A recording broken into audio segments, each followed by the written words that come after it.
Bom, o nosso trabalho de PI, de prática de extensão interdisciplinar, teve como temática direitos humanos e justiça, e o nosso grupo, em especial, decidiu falar sobre abuso sexual no tocante à criança e ao adolescente. Como foi determinado em sala de aula, nós decidimos então, pelo voto da maioria, utilizar a mesma temática na disciplina de Psicologia Social. Portanto, o vídeo aqui presente se destina a esta finalidade.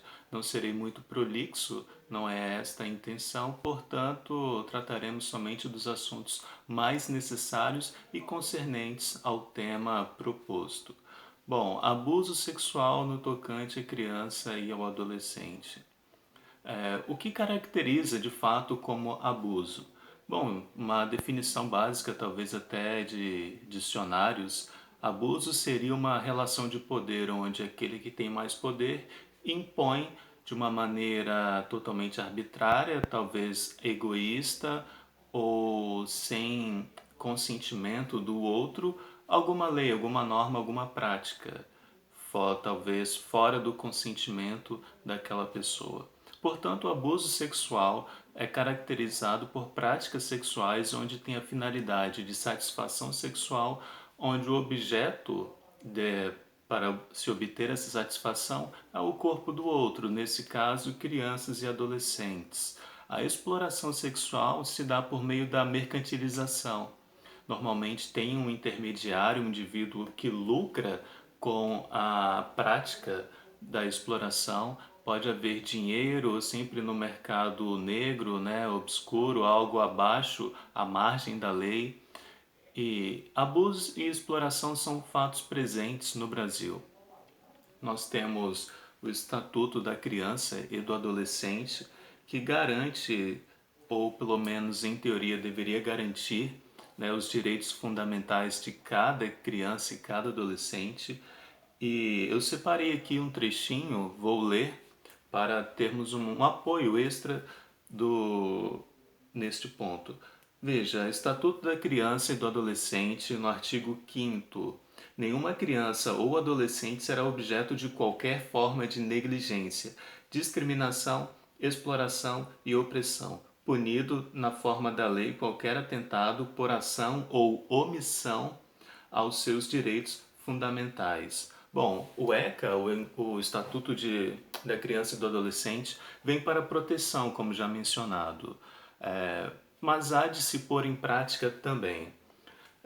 Talvez uma perspectiva ética, a gente pode abordar talvez Spinoza e outros que abordaram a questão da ética. A criança, o adolescente não tem a sua capacidade cognitiva, estrutural, física e mental totalmente elaborada, totalmente talvez formada. Portanto, não teria capacidade de discernimento adequado para entender o que é correto e o que é errado. Por vezes, o abusador ou o explorador, o aliciador, faz uso dessa incapacidade de discernimento da criança e do adolescente para manter a prática ou para dar início à prática. Por vezes, o abuso pode vir de alguém próximo e os dados indicam que, de fato, são pessoas próximas, às vezes um pai, um padrasto, de repente alguém próximo da família, um amigo, um professor.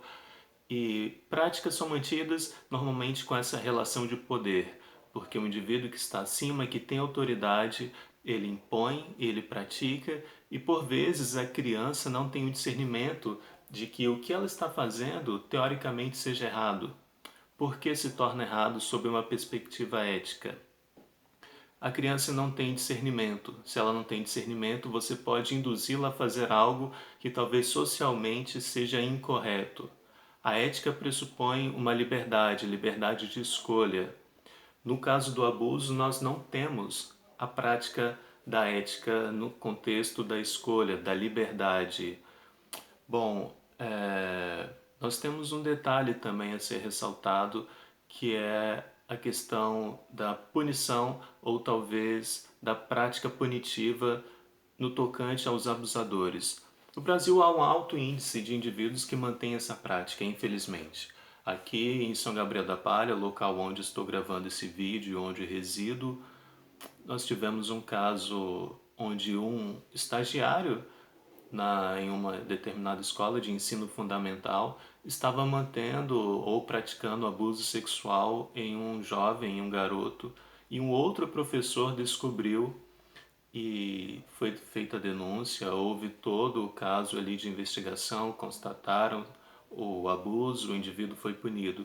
Mas por vezes o indivíduo que pratica recebe uma falta de punição, uma impunição.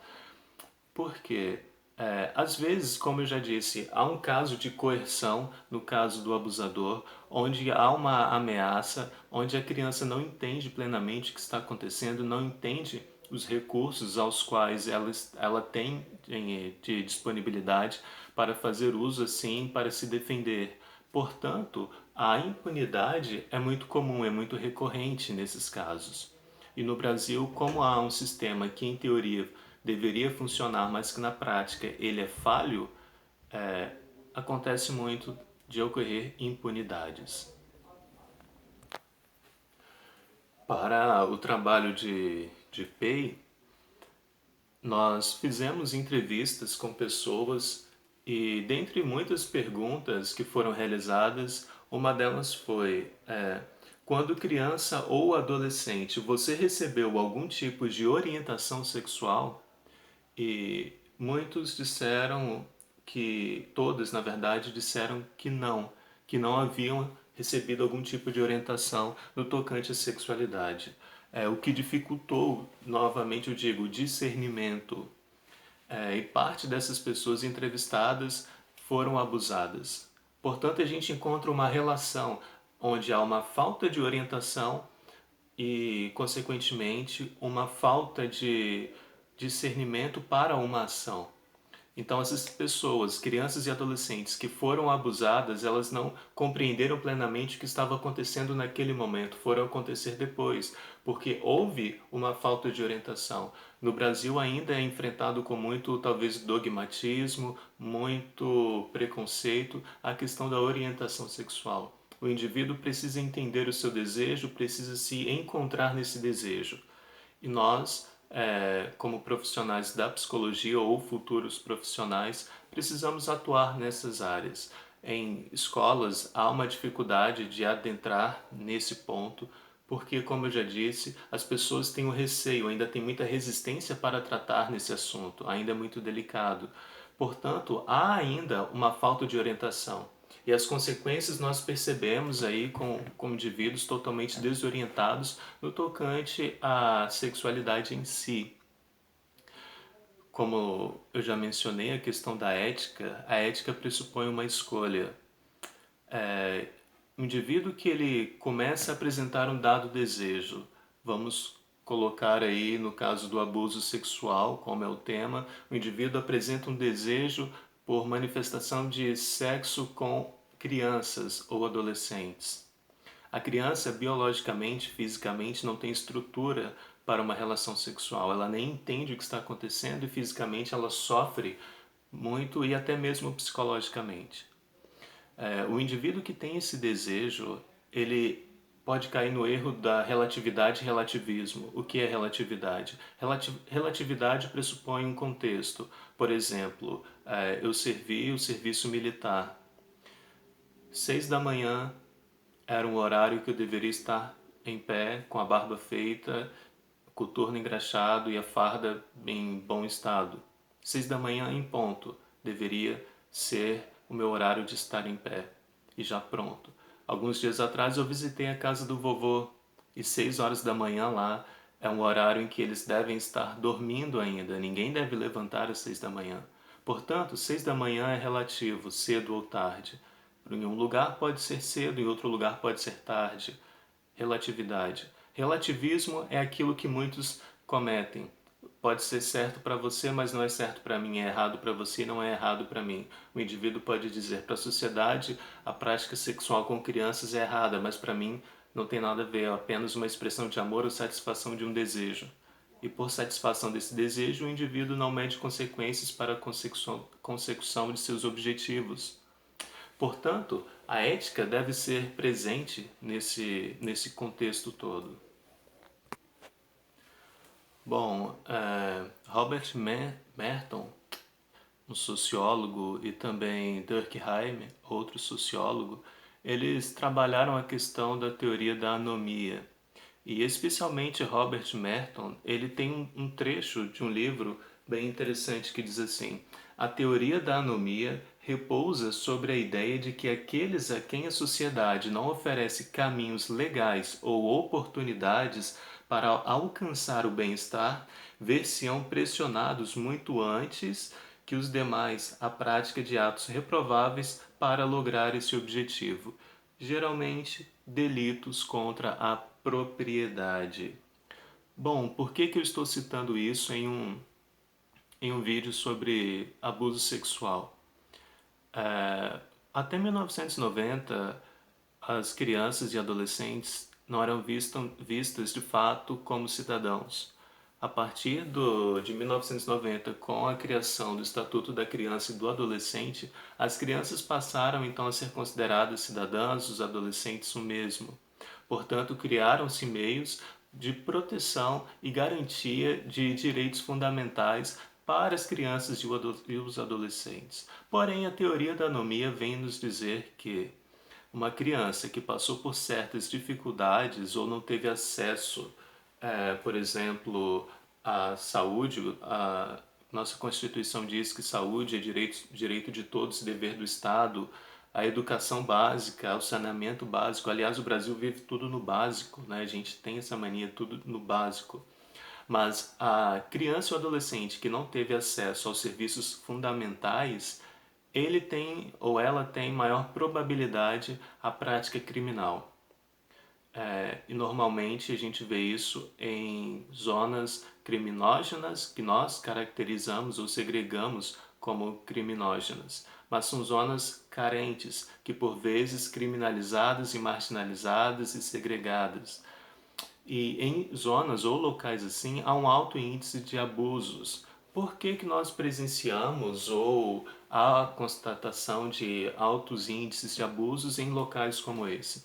Porque de fato uma criança ou um adolescente que não teve orientação, como já mencionado, que tem talvez dificuldade de afluência aos serviços básicos necessários a uma vida, ao bem-estar, à integridade física e moral, ela corre risco, ela sofre.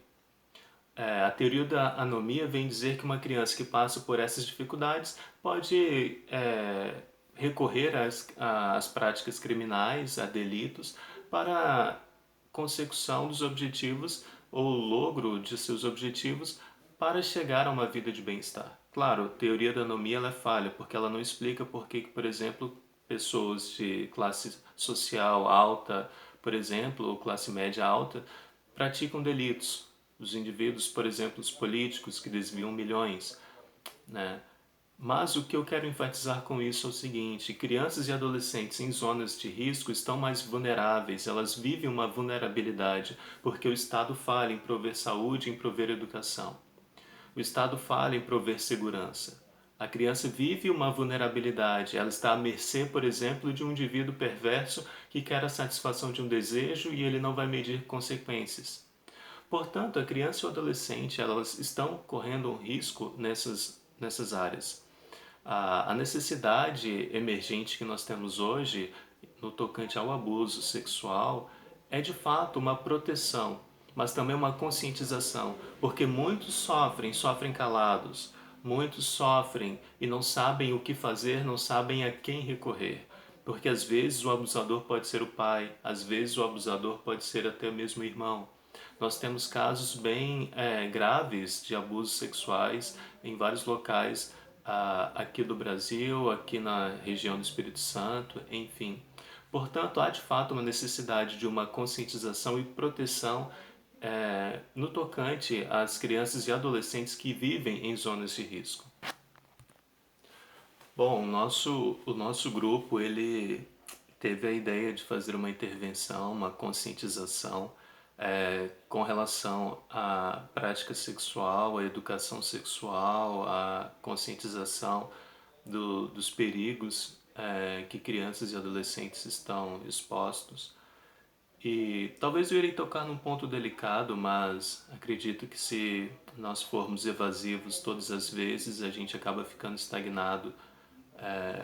Militar em rede social é muito fácil, falar na teoria é muito fácil, mas o que a gente precisa fazer é viver isso na prática. Bom, há uma questão do dogmatismo religioso. Famílias conservadoras têm dificuldade em lidar com a sexualidade em si. Ainda assumem uma postura de tabu no tocante ao sexo.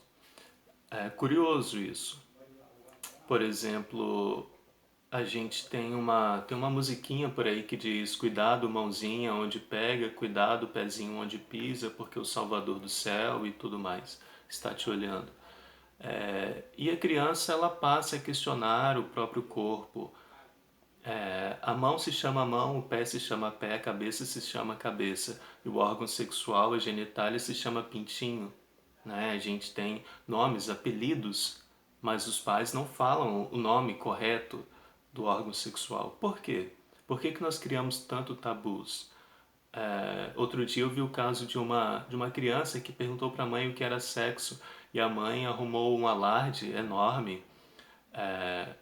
Foi todo um conflito. A mãe disse que a filha estava perdendo a pureza porque havia perguntado o que era sexo.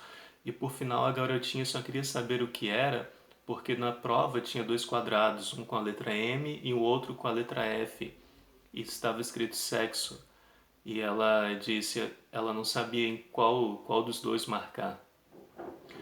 E ela até disse para a mãe: olha, mãe, não sei o que que é, mas deve ser algo muito ruim pela sua reação. E o pior de tudo é que nem dava para escrever isso tudo no quadradinho. Recentemente, a gente teve um caso aí do canal Porta dos Fundos, onde apresentou um Jesus que era gay, que causou muita polêmica, e nós pudemos ver como que o Brasil é um país muito conservador. Claro, todo respeito a quem é cristão, todo respeito a quem tem a sua crença. Só que nós temos que entender que a sexualidade é algo presente na vida de todas as pessoas. Sigmund Freud, em seus primeiros escritos, escrevendo cartas, quando ele tratou sobre a neurose de angústia, ele constatou o seguinte: nas mulheres que sofriam de neurose de angústia, a neurose era proveniente por causa de relações sexuais insatisfatórias. Eram mulheres que eram casadas com homens castrados, mulheres que não chegavam ao orgasmo, mulheres que não tinham prazer no parceiro que tinham e acabavam que adoeciam. Portanto, a vida sexual é uma vida importante a ser tratada. Nós devemos desmistificar a sexualidade.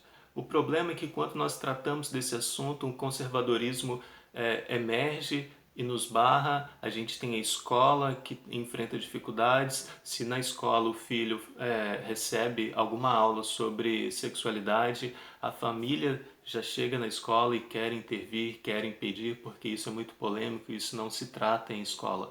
Mas agora eu falo, em casa a criança não recebe nenhum tipo de orientação. Na escola não pode falar. Na igreja, se falar é pecado.